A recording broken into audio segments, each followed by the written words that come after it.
thinking about moving to Wyoming? You've seen the gorgeous photos online, the wide open spaces, the mountains, those sunsets that make you want to pack a moving truck right now. Wyoming's natural beauty is undeniable, with landmarks like Yellowstone National Park and Grand Tetons drawing millions of visitors a year. But beyond the stunning visuals, there's a reality that often gets overlooked in those picture-perfect posts. Here's the question no one seems to ask.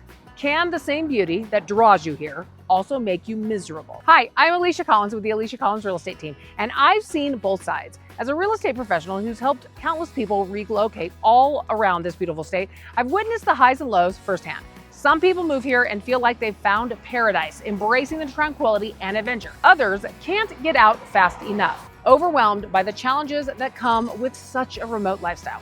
If you're new here, we post a new Wyoming video every single week on Friday at 4 p.m. Mountain Standard Time. So make sure to subscribe and hit the notification bell so you never miss another video. Today, we're talking about one of the biggest lifestyle changes when you move to Wyoming: isolation. With a population of just under 600,000 people spread across nearly 98,000 square miles, Wyoming is the second least populated state in the U.S., second to the one and only Alaska. That sparsely creates a unique environment where the great outdoors can feel like a personal playground or a vast, empty void.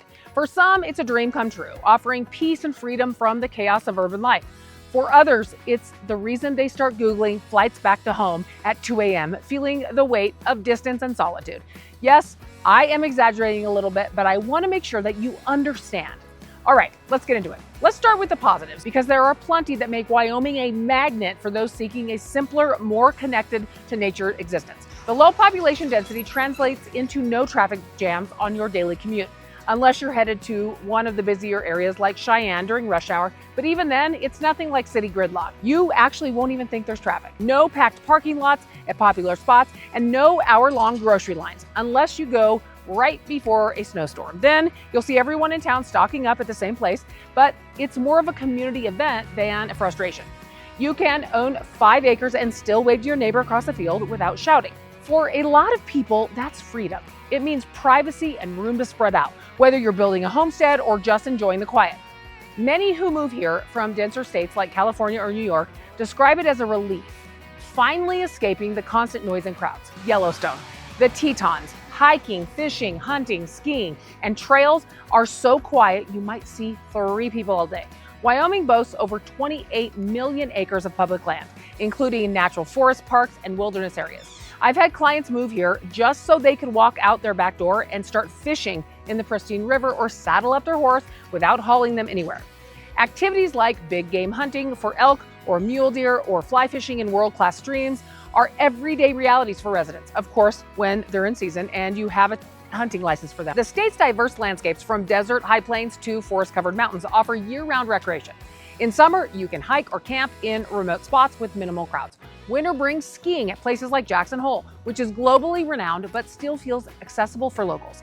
For outdoor enthusiasts, this isolation isn't a barrier. It's an invitation to explore without the hordes of tourists overwhelming every spot. Plus, the clean air and stunning vistas have health benefits, promoting physical activity and mental well-being for those who thrive in nature. In small towns, people look out for each other. If your car dies in negative temperatures, someone will stop to help, often without you even asking.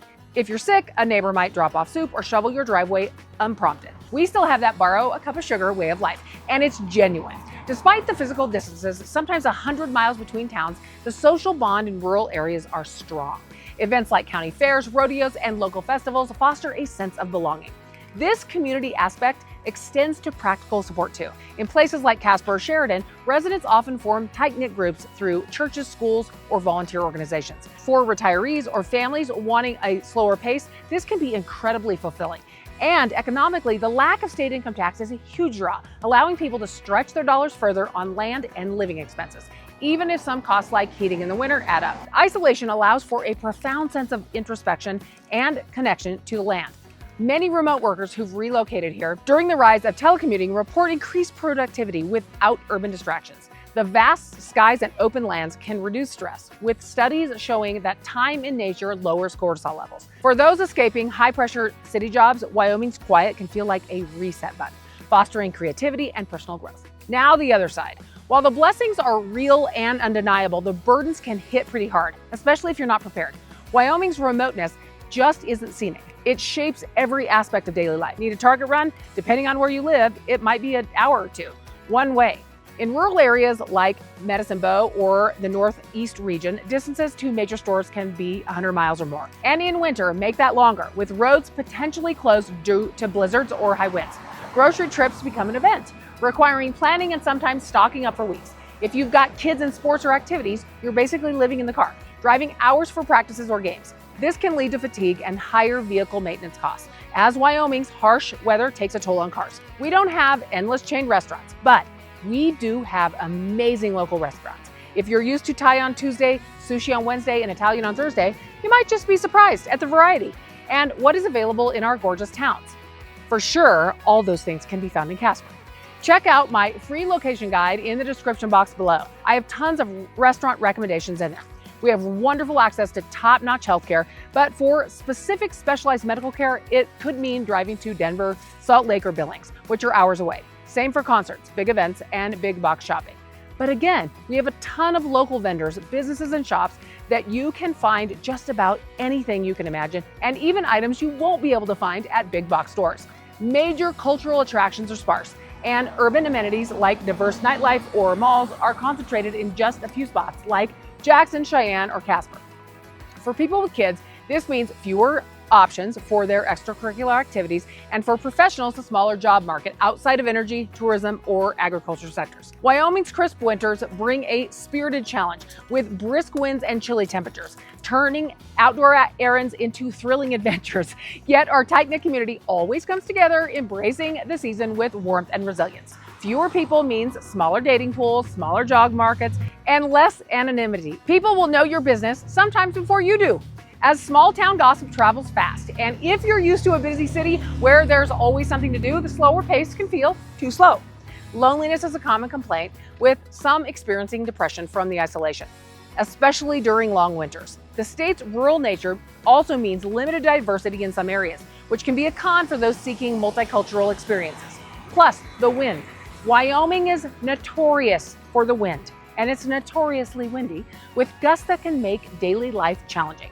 While no state income tax is a pro, property taxes can be higher in some areas, and jobs often pay less than in urban states. The energy-based economy means boom and bust cycles, affecting stability. Remote work has helped some relocate, but not everyone has that option.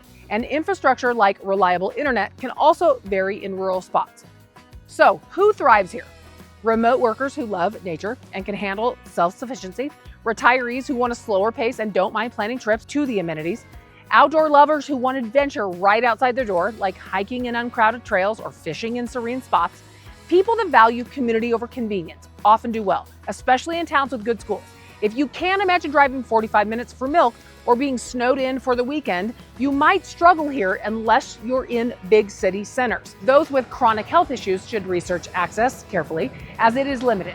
Introverts and nature enthusiasts flourish, but extroverts needing constant stimulation may find it tough, unless you find your crowd of people. My advice: visit in winter to test the weather, budget for travel and vehicle upkeep, and definitely build a support network by attending local events. So, is Wyoming isolation a blessing or a burden? Honestly, it's both. Shaped by the state's vast landscapes and sparse population, it offers unparalleled freedom and beauty, but demands resilience and adaptation. And my job is to help you figure out which it will be for you. If you're thinking about moving here, grab my free relocation guide like I talked about below, packed with more information, tips, and even some of my favorite restaurant recommendations. Give my team and I a call. We'll help you find the perfect spot, whether you want total seclusion or a little more action in places like Casper and Cheyenne. Tell me in the comments what draws you to Wyoming. Is it the seclusion, lack of noise, or just the views? I would love to hear your thoughts. We love hearing from you. We have time for you, and we can't wait to talk to you. Remember, we want you to love where you live. See you soon.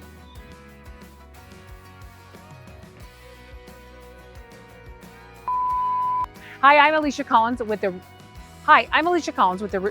Okay. Ready? Yep. For riot. I don't know why I stopped. It's life as I fall over Oh, that's and okay. you I'm sneeze. bad at sneezing. All right. It shapes.